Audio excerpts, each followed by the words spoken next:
So now that we've learned about all these great applications, let's get into how it's actually done. So the first thing that you would do is to select a characteristic you wish to work with. So it can be anything that you want to. If going back to our bacteria, if we wanted to work with bacteria and wanted it to glow in the dark or maybe produce a different color, so that would be our gene. When deciding how to study the gene, that we like to look at it as a three-pronged approach, which is shown in this figure right here. So there are a couple of things that you can do to study the effects of a gene, what its function is, what it's actually carrying out. So the first thing that you can do is you can overexpress the gene. The easiest way to do that is to make more of the proteins, to have more of the enzymes that carry out the reaction. It'll make the function of your gene more apparent. So it's easier to characterize that way, and you'll know very quickly what the purpose of your gene is in your organism. Another thing you can do is you can delete the enzyme or delete your gene from the genome. If you delete it, hypothetically, the function should disappear. Again, it'll just show you what your gene's function is, what it's supposed to do, helping you characterize it. Another thing that you can do is you can modify or change the gene somehow. Come up with a new regulatory pathway. Try to change the protein in some way to see how that would react in a system. Once you've decided which one of these approaches you want to take to test your gene, find out more about it, the next thing to do would be to acquire your gene sequence. Now, with technology nowadays, that's a lot easier than it used to be. So you have two approaches to that. You can isolate your gene from another organism. So if you know that your enzyme or your gene is found in another organism, you can get its genome, you can do some laboratory procedures, and using biological scissors, essentially just cut out your gene and then use it in your organism. Or the other thing that you can do is you can have it synthesized. And that's what iGEM has been doing this year for the majority of our parts. So companies like IDT, which stands for Integrated DNA Technologies, will build any sequence of DNA that you give them as long as the numbers work out and they won't bind with each other and things like that. So now that you have your gene, your next step would be to put it into your target organism. Now this is where it gets a bit complicated because not every organism uses the same procedure to switch genes over. So we've got a list of 4 of the most common practices, or the ones that are easier to understand. The most common thing is to use a vector. A vector is just a vehicle to take one gene and transfer it over into your target organism. So the first type of vector that we have up here is a plasmid. So a plasmid is a circular DNA, and you insert your gene into it, and it'll carry your gene over to your target organism. Then you have artificial chromosomes. There are many different types of artificial chromosomes. You have yeast artificial chromosomes, which can carry up to 1 million base pairs. You have bacterial artificial chromosomes, which can carry up to 300,000 base pairs. Scientists have even designed human artificial chromosomes, which they would like to eventually be able to use in gene therapy, try to decrease some of the side effects of diseases, and things such as that. The last thing that you could do in terms of a vector is use a virus. So if you insert your gene into a virus, infect your model organism, and then have the virus incorporate its gene into the organism's DNA. The coolest one that I think is really amazing to use is a gene gun. So a gene gun shoots tiny metal particles coated with DNA into your organism, and then after that it's expressed and you see the function of that gene very quickly. So that is a summary of how you would go about putting your gene of interest into an organism and then seeing how it would affect that organism. Any questions on that? Yeah. Is there any one, I'm sure there are uses of like nanotechnology, or does that fall under one of those categories towards eventually, and I know we're not there yet, doing this with an actual mechanical type of method where they're going in and making these changes very clearly, knowing what's going to happen along each step? Because I mean, there's some statistics going into this, right? When Right. you're making these changes, it's not as straightforward as going in, swapping things in and out.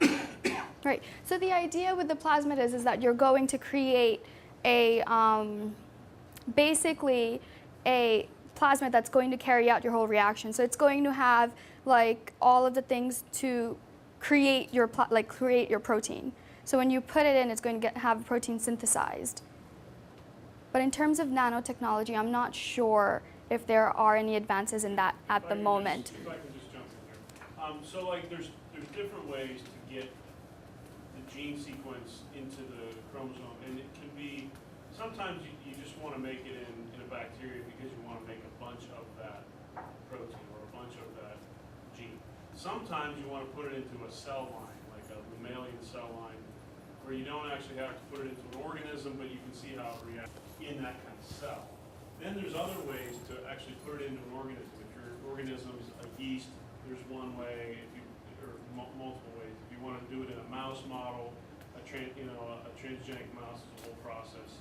It takes several steps. So I think the gene gun, which I think is a pretty new technology that's been around since I've been in molecular biology, but I'm pretty sure that it uses nanometallic particles that are coupled with the gene sequences. And so in that sense, I think it answers your question that's, you don't want to throw large metal particles to be incorporated in your cell, but I think that's the technique. Does that sound right? Okay, I didn't know if you were on that point. Okay. Question? Yes. Well, to add to the nano question, I've done a little research at Penn and Drexel a few years ago, and there's certain polymers that, when they have a certain weight to them, that when put in solution will change shape, and you can actually get little, maybe little viruses or other material into these polymers, and because of their hydrophobicity and hydrophilic nature, you can put them into an organism, and at first it's a drug delivery idea, but I assume at some point, if they figure out how to control this well enough, and this is without using any metallic properties at all, they could probably get genes in there as well. Right. Yes. The trick is to get them actually incorporated into the genome, not just hanging out in the cell. So Right, yeah, that's, mammalian and plants will not just replicate DNA that's put in there. It has to be inserted into the chromosome gene in order for it to replicate. Even then, there's systems in place in the plant that'll recognize weird repeat systems, and it'll cut it up and disallow you to do that. I think the gene gun, I haven't ever used it or heard of a whole lot of usage of it, but I would assume that it's probably bacteria only, because bacteria is a little more lenient, where if you put in a plasmid there and you have the correct, replicating origin, which is a recognition site for the bacteria to understand that this is okay to replicate, then it'll do it because it's a circular piece and it'll just replicate.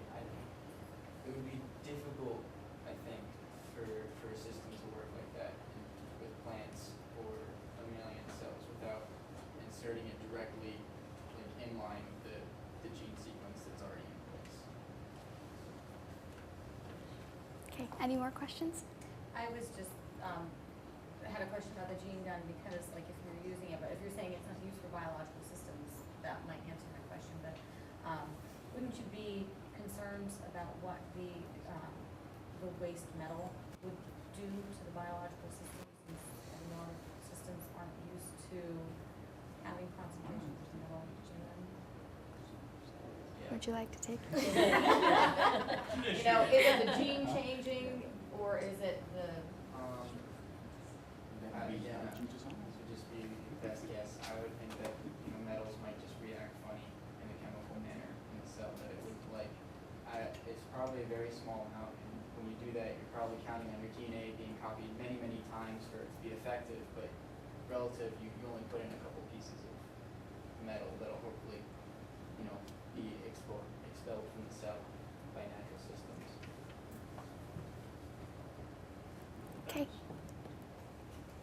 All right.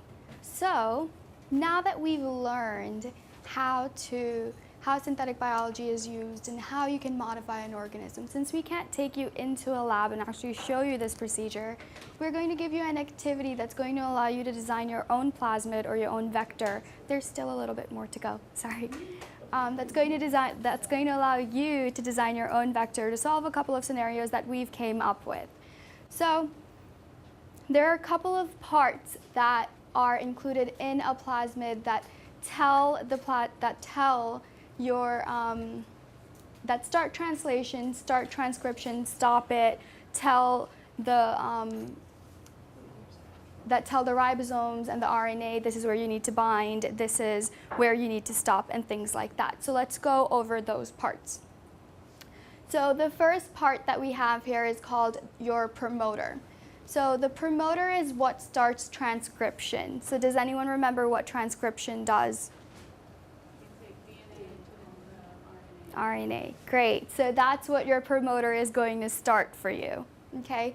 So depending on which organism you use, you're going to either use a eukaryotic promoter or a prokaryotic promoter. And promoters also have different strengths.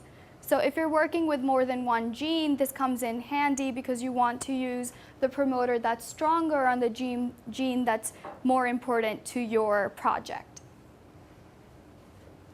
Then the next part of the plasmid is a binding site.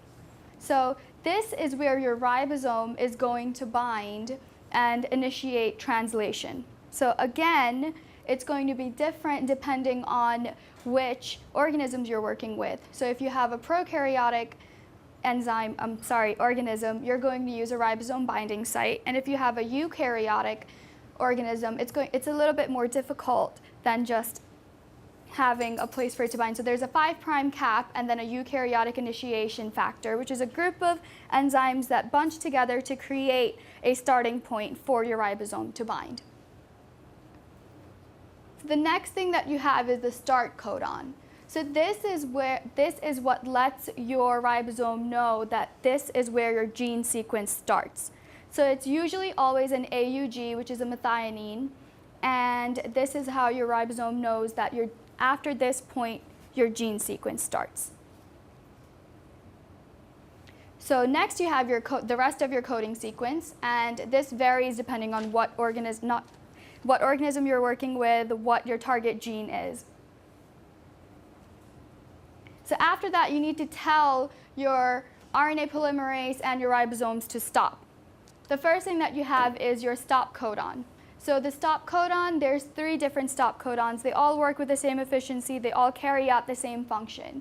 But you can use a UAA, a UAG, or a UGA. Once they're made, then that will stop the translation part of it. And then after that, you have a terminator, which stops the transcription part of your central dogma. So these are all the parts in your vector, and we called it cassette parts to make it more broad since there are so many different types of vectors. So at this time, I'm going to hand out kits. So can we form 4 groups, or we can use 3? So each kit has 2 sheets of paper. The first sheet will be the list of all the parts that are found in your kit, and then the second one is your scenarios, the problems that you'll be solving using the pieces found in your kits. So I'm going to go over one of the examples that we're using. So I'm going to show you how to create a cassette before you guys actually do it. So this cassette is actually it's a slightly simplified version of what we use in our lab to create our vanilla flavor to work on our vanillin project. So the first thing that we're going to have is we're going to have a plant promoter, as mentioned in this slide up there, which is not up there anymore. But you have your promoter. So the boards that I gave out, they're also magnetic, so you can stick the pieces on there if you'd like. So the next thing that you're going to have is you're going to have your eukaryotic binding site. Since we are expressing our things in plants, you're going to have your binding site. After that, you need your start codon. Then we have our vanilla flavor gene sequence. followed by our stop codon, which I put the wrong one up, followed by our stop codon, and then our terminator. So this is a simplified version of the actual cassette that we used in our lab to express the vanilla flavor and the vanilla scent into tobacco. Okay, so at this point, I guess you guys can start working on the activities that are found in your kits. Okay, so since we're all done with our first scenario, can we go around and talk about what your scenario was and tell us what your train of thought was when you came up with your cassette? All right, so I guess we can start here. Okay, so where roses are asked, we have to design a flower that can be a different color. It'll set us out to be different. So being a plant, it's eukaryotic, so we have the eukaryotic promoter, initiating factor, and what's this AMs? Does that turn into blue? Yes, so we chose the blue sequence because that would certainly sit our, Definitely. that's what a lot of hybridizers and everybody are looking for, is to come up with a true blue flower. Right. All right, great. Okay, so can we have another team present their scenario? Go ahead. Okay, well, the biggest confusion for me was at first I thought we had to try to use everything here. No. But once we got past that, it was pretty simple actually, that there are only certain interactions that can happen, therefore it guides you right to it. Right. And what we were making was a plant that would take pollutants out of the environment. Okay.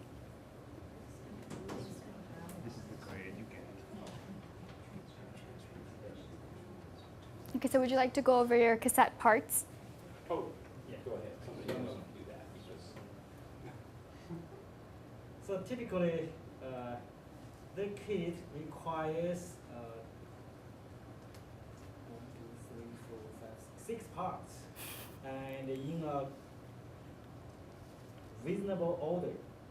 And so we start from the CMV promoter, which for spatial plant, try to get rid of environmental contaminants. And after that is being selected, the promoter is being selected, and we need the eukaryotic 5' cap factor. And at the binding site, then we have used the coding sequence. We get a AUG at the starter. Following, there will be a coding sequence used. So for our case, we need a cytochrome P450. Would this really be like just a whole bunch of letters? Yes. Yes. Big, like columns, or not columns, I mean, like row, row, row, row, or is it just like, how long, if you look at One this on a line. computer, if you're looking at this on a computer, would it be one line, or would it be like a whole bunch? I'm not sure how long the actual sequence is, but I think. The gene coding sequence is gonna be thousands of bases. Yeah. But it's just one it's a double strand, but it's a Yes. line, one line. One line. Good. But, Gotcha. but I mean, if you see it on a printout, it's, Okay. And then the algorithm has to know when to stop to duplicate the gene. So there is a stop codon, it's UGA. Okay. And after that has been reached, terminator works. Great. So finish the work. Okay, so the rest of the 2 teams have the same scenarios. So we'll do scenario number 2, and then you guys can present the next ones. So let's get back to work. So is everyone done? Yes? Okay, all right, so can we have the next 2 groups present their scenarios? Do you guys want to go first?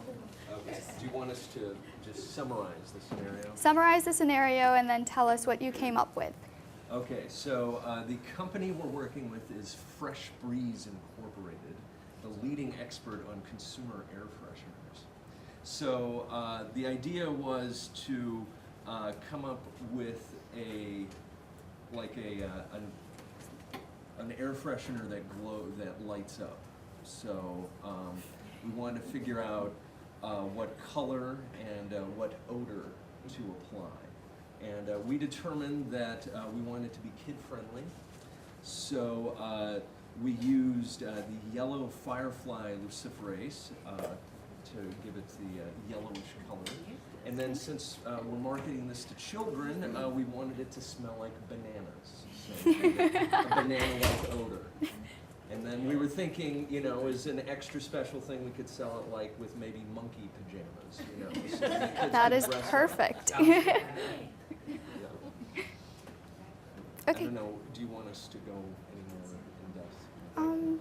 Which of the promoters? Oh, yeah, the promoters, yeah, they were both prokaryotic promoters, and we did use the stronger promoter for, no, the color, yeah. Okay. So we gave it a little more of the color strength versus the banana odor. George is certainly curious. Yeah. You guys should be on a marketing team together. That was pretty good. They're geniuses. Okay, so can we have the last scenario? Sure. We work for the Moo Farm Incorporated. They would like to come up with a way that you could detect whether or not meat has spoiled. So we chose the promoter that upregulates in the presence of rotten meat, so that it was indicated by the rotten meat that. What am I trying to say here? That when it rots, it would show. you would You're gonna see it the would color. be indicated by the blue color that we chose, or the green color that we chose. So the promoter that we chose was the upregulator, and then again we chose the green color since when meat does go bad, it turns green. And then because we're working with prokaryotic organisms, we chose the prokaryotic terminator. That was great. Okay, just as a side note, to show you guys how synthetic biology can be used in a wide variety of ways. The last scenario that we just saw here with the rotten meat bacteria that detects it was the 2010 winner of iGEM. So this school was able to design a bacteria that was packaged in a, I'm not sure what the package was made out of, but it was contained separately away from the meat. But when in the presence of rotten meat volatiles, it was able to show you a color that would let you know that your meat is good to eat or it's rotten, so you shouldn't eat it. And if you notice on all of your sheets that give you all the parts, there are numbers corresponding to the majority of the pieces. So these are enzymes, these are real gene sequences that were used in previous projects before.